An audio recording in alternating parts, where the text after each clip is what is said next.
Next up is a presenter called Jerry Olla from a company called Ekahau, and he's going to talk about Wi-Fi Engineers Toolkit Reinvented.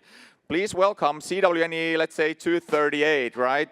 Jerry J. Dog Olla.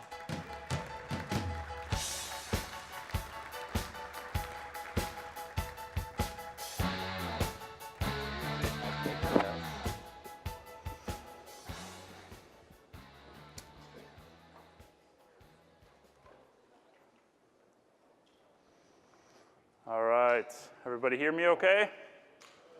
After we got a little stretch in our legs there, right? Get that blood flowing. All right, so yeah, I'm Jerry Olla, CWNE number 238. I'm a technical solutions architect at Ekahau, and you can find me on Twitter at JOLLA, not Yola, as I've been confused many times before. So yeah, my topic today is going to be talking about the Wi-Fi Engineers Toolkit being reinvented. So, you know, some ideas and some thoughts and stuff might come to your head when you think about reinventing your toolkit. Show of hands, who's performed a Wi-Fi survey before? Oh wow, awesome, yeah. So this should be hopefully a relevant topic for the room, right? So yeah, we've got some things that have been announced recently. So obviously, you know, a lot of you have already kind of been made aware of some of this. But yeah, I want to kind of dive into this. But first, let's talk about an analogy to kind of set the playing field here. So I like to think of your Wi-Fi network as the road, right? So when we design and build a Wi-Fi network, if we think of that as the road that our clients are using, our access points are using, you know, the road is that RF medium. So that's your Wi-Fi network. Everybody with me so far, right? Pretty easy analogy there. All right, so then if we're talking about Wi-Fi tools, I think it makes sense to consider, you know, we need visibility to see that road, right? So those are our headlights. So let's think of our Wi-Fi engineer tools as our headlights. So what do today's tools provide us? Is this kind of reminiscent of, you know, some of your tools that you're using today, the visibility that you get into your Wi-Fi network? Anybody relate to this? Kind of this blurry image, you know, you can maybe see there's something, you know, on the network that might be impacting the performance of the network and, you know, causing some collisions, you know, some of those kind of things. Anybody feel like that they have kind of a grainy picture of their Wi-Fi network at times? So yeah, what do we need to do? You know, why does that matter? Well, better tools provide us with better visibility, right? Better visibility allows us to identify issues much more quickly and, you know, resolve them accurately the first time. All right, so if you know, that's our you know, deer on the road there is our interference. You know. What about legacy clients in your network? What kind of impact do those have? Chew up a lot of airtime, right? So yeah, maybe this is a good analogy there of a legacy client on your network. All right, so let's talk about then what our typical toolkit consists of today.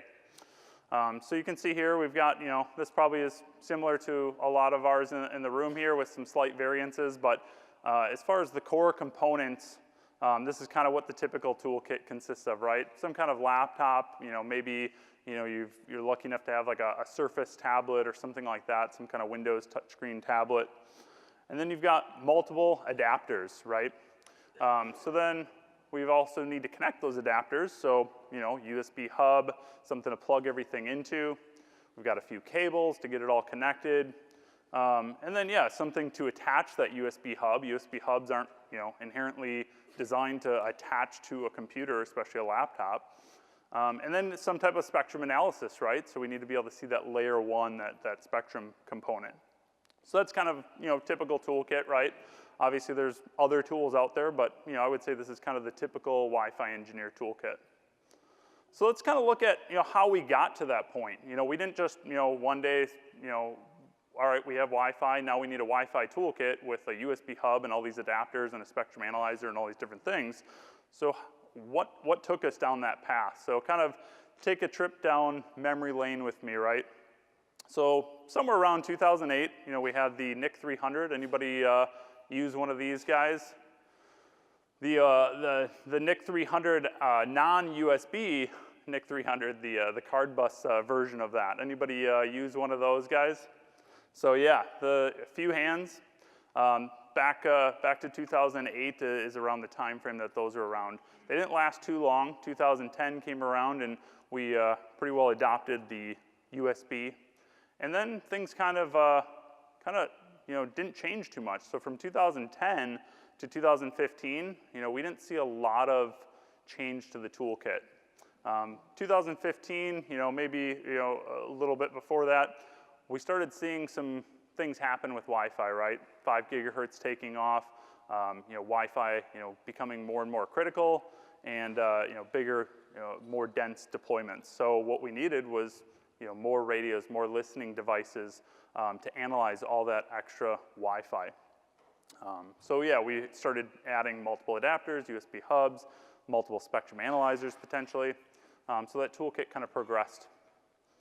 And then things started to get a little weird, around 2016, right? Anybody know Ferney? So yeah, we, then took those multiple adapters and, needing to carry, bigger laptops or, batteries, things like that to power all this stuff. And, we have things like survey trays to help us carry all that. And, Wi-Fi becoming more and more critical, we needed to be able to move quicker, right? To do these surveys, cover larger buildings and, do it more efficiently. So yeah, 2017, we could see, starting to use things like segues to potentially speed those kind of things up. And if any of you guys are familiar with DEF CON, this was a hot thing at DEF CON here, the Wi-Fi Cactus. How many of you guys have heard or seen of the Wi-Fi Cactus? So this guy here, it's actually a bunch of Wi-Fi pineapples. I think it's a total of something like 50 radios between the 2, 4, and the 5 radios. Yeah, they're all listening and feeding all the data into a Kismet server, essentially. So pretty creative project. So probably not the direction we need to go as wireless engineers, right? Maybe a different use case for that one. All right, so let's talk a little bit about the current challenges with the Wi-Fi toolkit today. So we talked about those multiple adapters. So we've got challenges of figuring out how do we attach all these adapters. We've looked at some creative ways of we've got things like the hub holsters, we've got Velcro, we've got Legos, we've got all these creative ways of just getting the stuff on the laptop to walk around with it.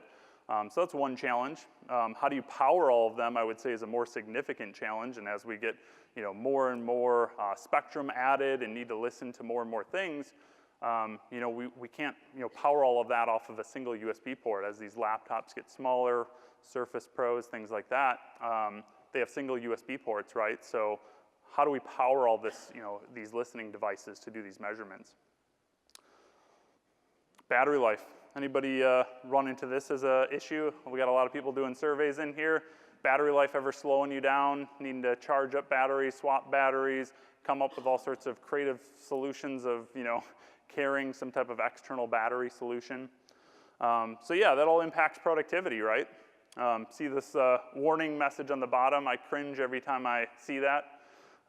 If I'm walking around doing a survey, all of a sudden that pops up and I kind of get frantic about, oh, I need to finish, this, hallway or room or whatever I'm doing and quickly save before, my battery runs out and it shuts down in the middle of the survey. Other challenges, RF noise. One of the big challenges that we're running into is USB 2.0 hubs are becoming harder and harder to find. Everybody aware of the USB 3.0 hub issue with noise being generated by these USB 3 hubs and it not being a very consistent thing. We've had all these kind of debates on Twitter about, oh, this hub works great.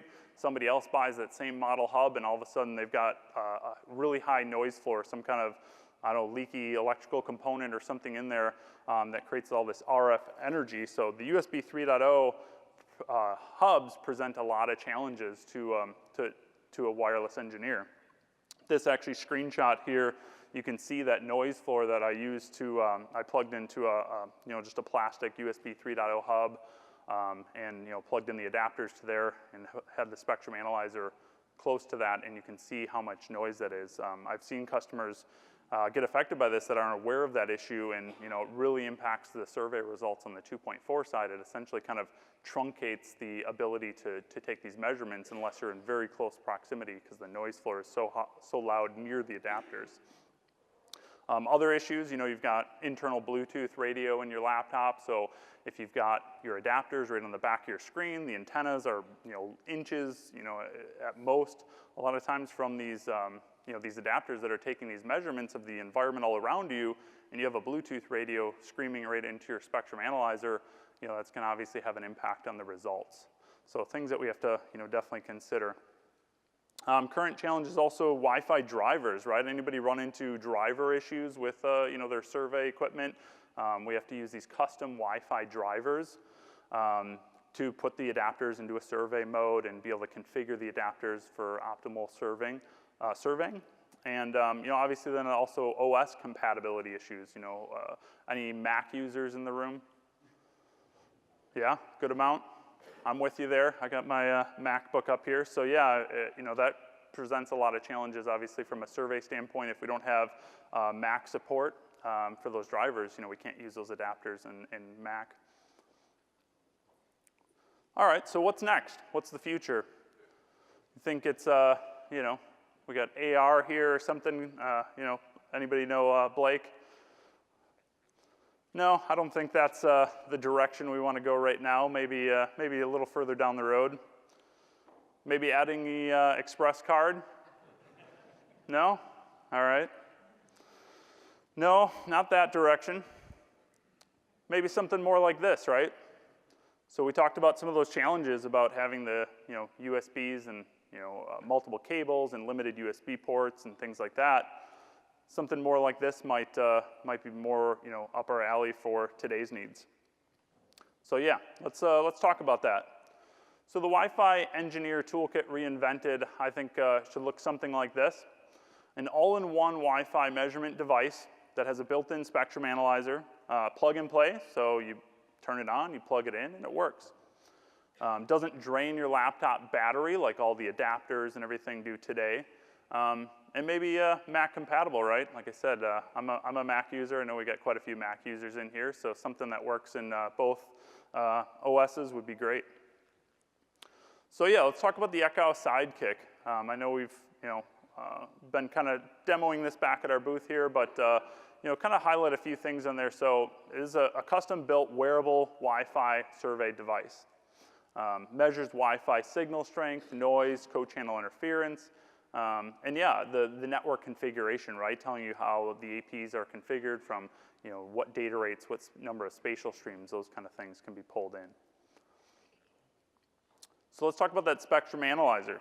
So one of the key things in the Echo Sidekick is the spectrum analysis capabilities. Lightning fast, ultra high resolution, does simultaneously 2.4 and 5 gigahertz sweeps. And does factory tuned measurements. So that's a key thing as well, just for consistency across the board. If we're going to have a purpose-built Wi-Fi measurement device, we need to make sure that this device matches what another device does. So having this device that has factory tuned radios for Wi-Fi measurements. And then the Wi-Fi survey adapters. So under one enclosure, we have not only that lightning fast spectrum analyzer, but two 802.11ac Wi-Fi radios that are enterprise grade, do simultaneous 2.4 and 5 gigahertz scanning and analysis, and then also providing those factory tuned measurements. So battery powered, provides 8 hours of continuous serving. So hopefully you're taking a break somewhere in there, but you could go for 8 hours strong if you've got the legs and willpower for it. But the biggest, obviously, benefit of that is that being that it's battery powered means that it's not taking from your internal battery to power all those radios. And yeah, some of the testing that we've done, traditional adapter-based site surveys can chew up to 40% of that battery life, just powering all those adapters to do the survey. All right, so how do you get started with it? So something needs to be simple and convenient, right? So wear the Sidekick, connect it to the single USB port. You turn it on, you start up your Echo site survey application like you would normally, it connects, you perform your survey, and you analyze the results, right? We can analyze them live, or we can load a floor plan and we can capture those results onto a floor plan and then analyze those and report on those. Oh, and it is Mac compatible. So let's do a little demo, and you know, who doesn't like to do live demos in front of you know, hundreds of people, you know, on a stage? So let's see what we can pull off here on the stage. So just like I said, I'm gonna wear the Sidekick here, hopefully not knock my mic off, and I'm gonna power it on.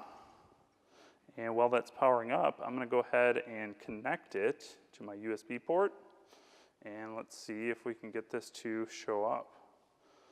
All right, so I'm gonna go ahead and start up the Echo Site Survey application. And while that loads up,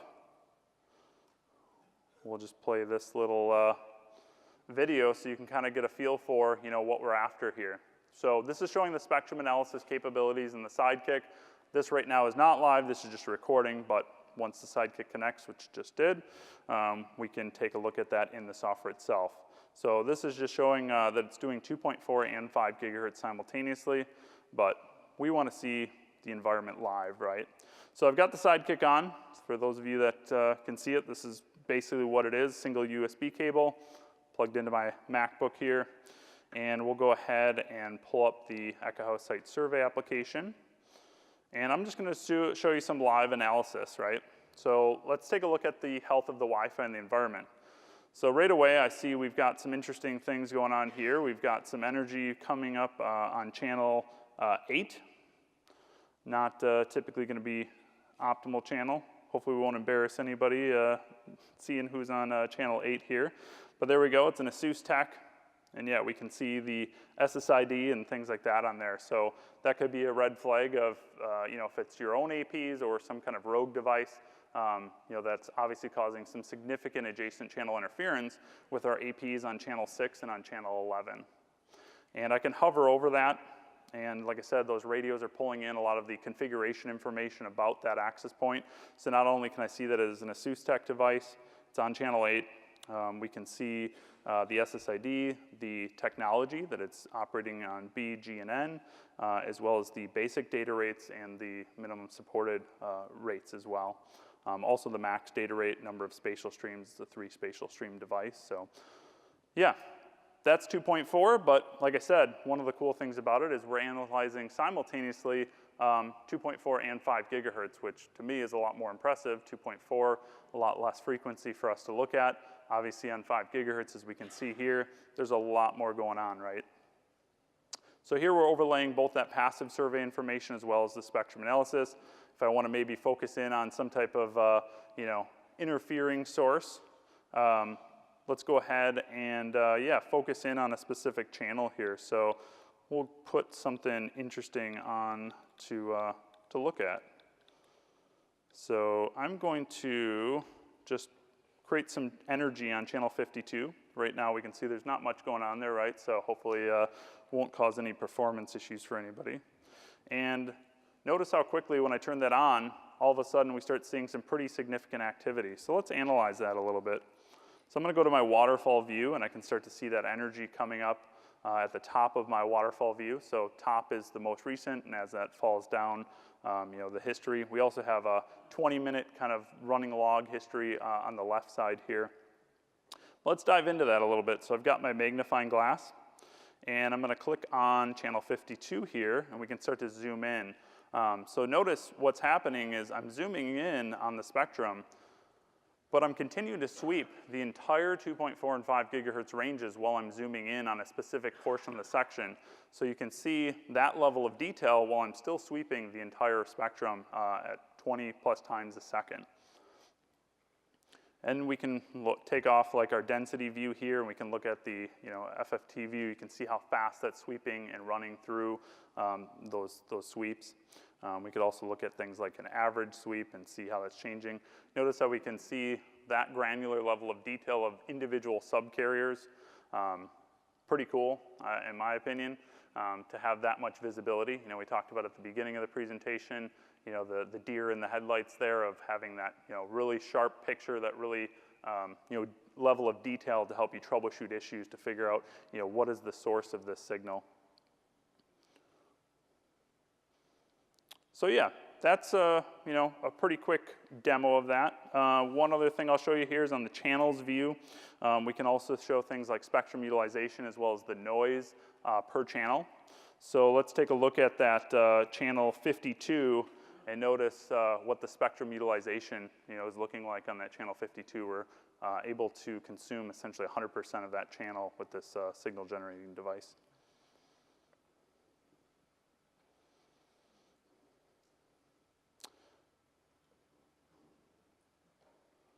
And that's really all I have.